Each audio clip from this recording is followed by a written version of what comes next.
नमस्कार, मैं Ramneek Sharma, chairman sub divisional legal service committee Rampur Bushahr, Himachal प्रदेश।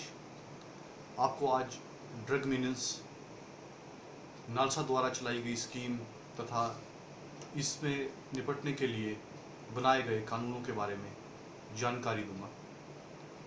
जैसा कि आप सब लोग जानते ही हैं कि आज नशे की तस्करी तथा नशे के इस्तेमाल से होने वाले दुष्प्रभावों को लेकर के मीडिया तथा अन्य वर्ग बार बार अपनी चिंता जाहिर करते रहते हैं। आज हमारे देश का युवा वर्ग नशे की तस्करी और नशों में संलिप्त होता जा रहा है। किसी भी देश को बर्बाद कर देने के लिए सबसे आसान तरीका ये है कि उसके युवाओं को नशे का गुलाम बना लिया जाए। आप लोगों को विदित ही होगा कि इसी तर्ज पर चीन को भी एक बार गुलाम बनाया गया था और अफीम युद्ध लड़ा गया था जिसमें चीन को गुलाम बना लिया गया था। हमारा देश और हमारा प्रदेश हिमाचल प्रदेश युवाओं का देश तथा प्रदेश है। हमारे प्रदेश की 70 लाख आबादी में से 1/3 आबादी युवाओं की है। आज हमारे देश और प्रदेश के युवा ना केवल नशे की तस्करी में संलिप्त हो रहे हैं बल्कि वो लोग नशे के गुलाम होते जा रहे हैं। 2019 में हमारे देश में एक सर्वे किया गया है। उस सर्वे की रिपोर्टें भयावह हैं और हमें सोचने के लिए मजबूर करती हैं। हमारे प्रदेश में 1/3 युवा वर्ग नशों 1/3 युवा वर्ग में से एक बड़ा वर्ग नशों की गिरफ्त में आ गया है। 2019 की रिपोर्ट ये बताती है कि हमारे देश के जो युवा वर्ग है वो अफीम, गांजा और चरस के इस्तेमाल में देश में 6ठे स्थान पर आ रहे हैं। सिंथेटिक ड्रग जैसे कि हेरोइन का भी चलन हमारे प्रदेश में बहुत ज़्यादा बढ़ा है। पहले इस ड्रग ने पंजाब को बर्बाद किया और उसके बाद अब नशा तस्करों का जो नया शिकार है वो हिमाचल का युवा वर्ग हो रहा है। इस नशे से हमारा समाज, हमारा प्रदेश बहुत दुष्परिणाम भुगतेगा अगर हमने समय रहते ही इस नशे पर और ड्रग मीनेंस पर काबू न पा लिया। इसके लिए हमें नशे के दुष्परिणाम और इस दुष्परिणाम और इस तस्करी तथा नशाखोरी से कैसे निपटें इसके बारे में सोचना होगा। आपको ये जानकर आश्चर्य होगा कि ये जो नशे को तस्करी का पैसा और नशे को खरीदने का पैसा ना केवल तस्कर इसको इस्तेमाल करते हैं बल्कि यह पैसा बाद में आतंकवादियों तक खरीद जाता है और उस नशे के पैसे से गोलियां, बम, बारूद खरीदा जाता है और जिससे हमारे जवान शहीद होते हैं। इसी को माननीय प्रधानमंत्री जी ने नार्को टेररिज्म के नाम से कहा था। आज नार्को टेररिज्म एक बड़ी समस्या है। यह नशाखोरी हमारे समाज के लिए एक कलंक है। इस नशाखोरी और नशा तस्करी को लगाम लगाने के लिए हमारे देश में ड्रग एंड कॉस्मेटिक एक्ट तथा नार्कोट्रॉपिक ड्रग तथा psychotropic substances act, NDPS act पास किए गए।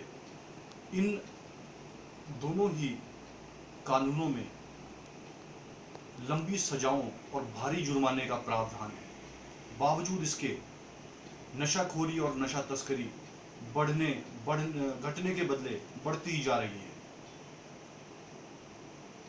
जब नालसा ने देखा कि नशाखोरी और नशा तस्करी बहुत ज़्यादा बढ़ती जा रही है और स्ट्रिंजेंट कानून भी इस पर लगाम नहीं लगा पा रहे, तो नालसा ने पाया कि विधिक संस्थाएं जो हैं उनका एक बहुत महत्वपूर्ण रोल ड्रग मीनस के खिलाफ हो सकता है। जनरली होता क्या है, हमारे समाज के अंदर बहुत सारे स्टेक होल्डर हैं जिनकी ड्यूटी है कि वो नशे की स्मगलिंग, नशाखोरी को रोकें। लेकिन क्या होता है कि हमारे जो डॉक्टर्स हैं, हमारे जो डीएफओज हैं, हमारे जो फॉरेस्ट के कर्मचारी हैं, पुलिस है, मेडिकल ऑफिसर हैं, फिर एनजीओज हैं, इनमें सामंजस्य नहीं है। सब लोग अपने अपने रास्ते चले हुए हैं और सामंजस्य ना होने की वजह से नशाखोरी और तस्करी बढ़ रही है।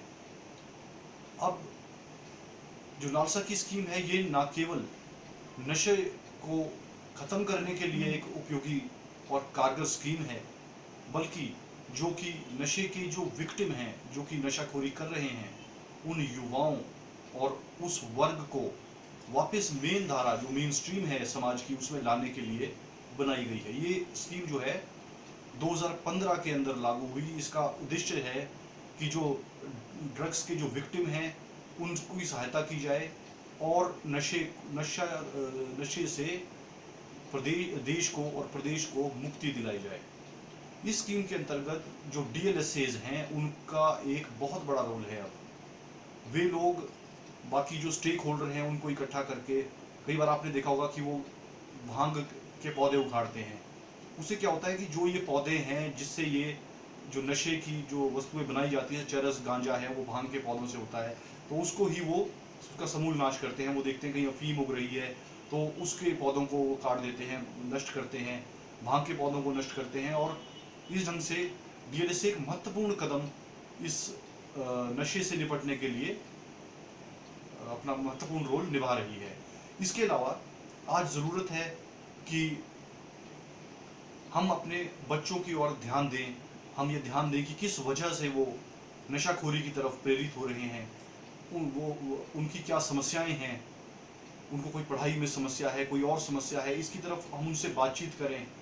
आज की डेट में एक लैक ऑफ कम्युनिकेशन जो पेरेंट्स और बच्चों के बीच में है, वो एक बहुत बड़ी वजह है जिसकी वजह से नशे बढ़ रहे हैं समाज के अंदर।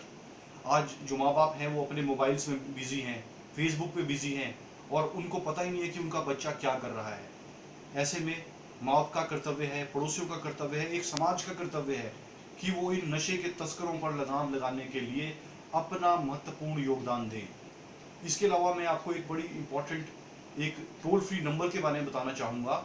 ये है 1908। ये प्रदेश सरकार द्वारा 1908 नंबर एक लागू चलाया गया है।